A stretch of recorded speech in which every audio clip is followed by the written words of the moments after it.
Hello, this lesson is about phrasal verbs. What's a phrasal verb? Phrasal verb really is a combination of words. We have the verb plus one or two particles.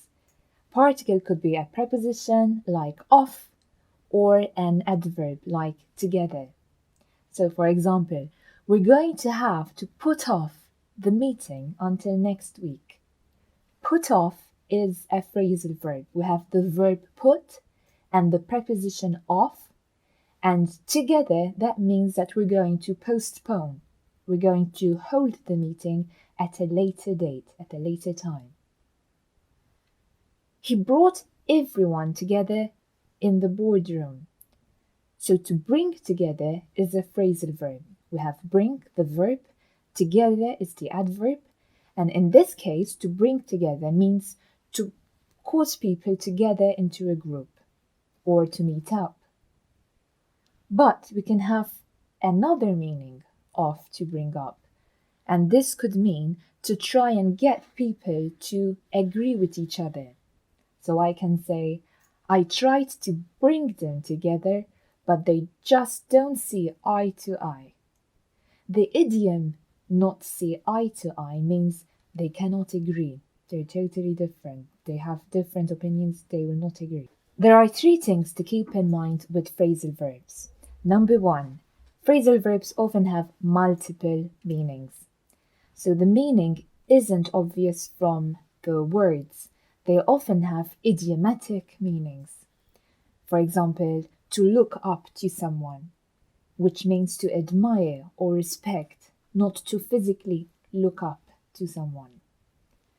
And they often follow different rules. Some can be transitive or intransitive, separable or inseparable. And what do these words mean? We're going to look at this in more detail. So a transitive verb is basically a verb which needs a subject, someone or something after it. So it can say, he looks up to his father.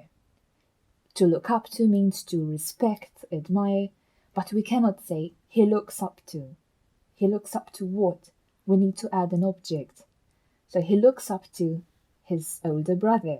Another example, to look after, which means to take care of. Christabel often looks after her little sister. We cannot say Christabel often looks after on its own. It doesn't make sense. We need to add an object. Another example would be to put off, which means to postpone.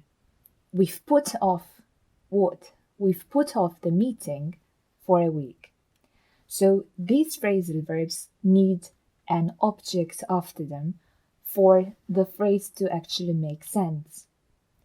An intransitive verb, on the other hand, doesn't need an object. It can stand on its own, and it makes perfect sense. For example, come on, or sit down, or come on, hurry up, the train's leaving, or what time do you get up?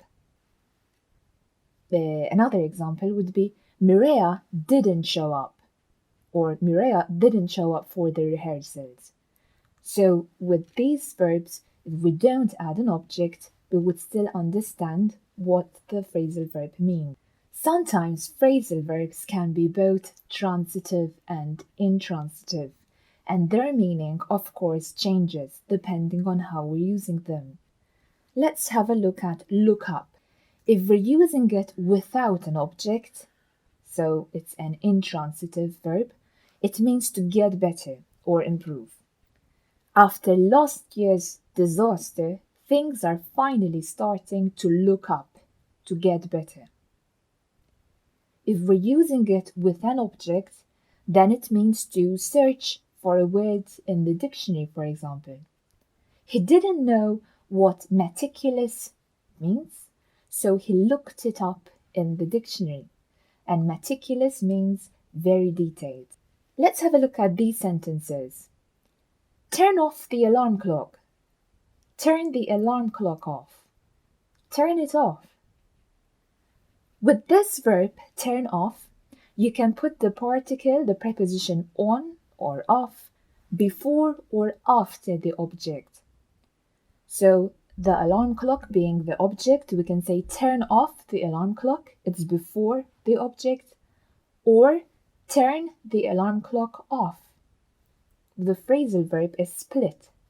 However, if we have the pronoun me, it, or he, we need to use the verb in between.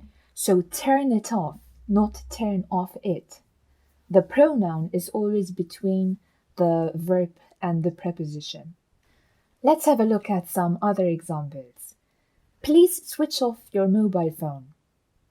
Or please switch your mobile phone off. If we're using the pronoun it, please switch it off. Could you fill in this form?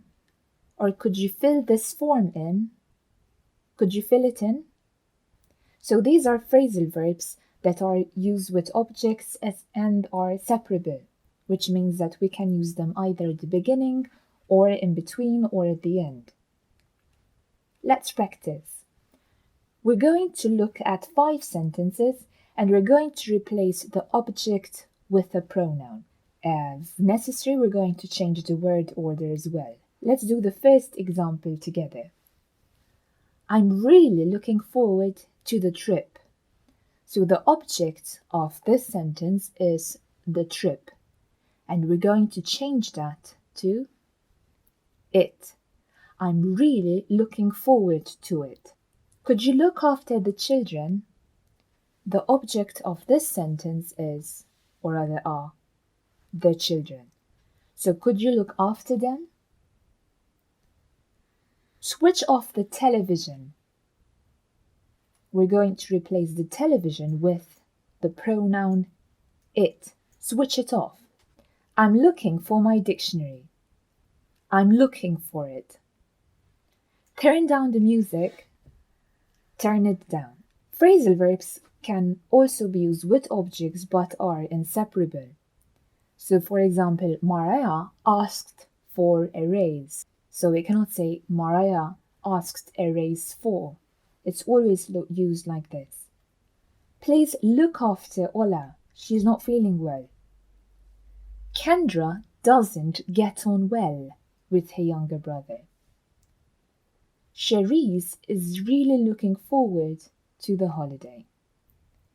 So really with phrasal verbs, you need to treat them as vocabulary and you need to study them and learn them and use them in your writing, when you're speaking, when you're watching television. Try to pick up some phrasal verbs that are used.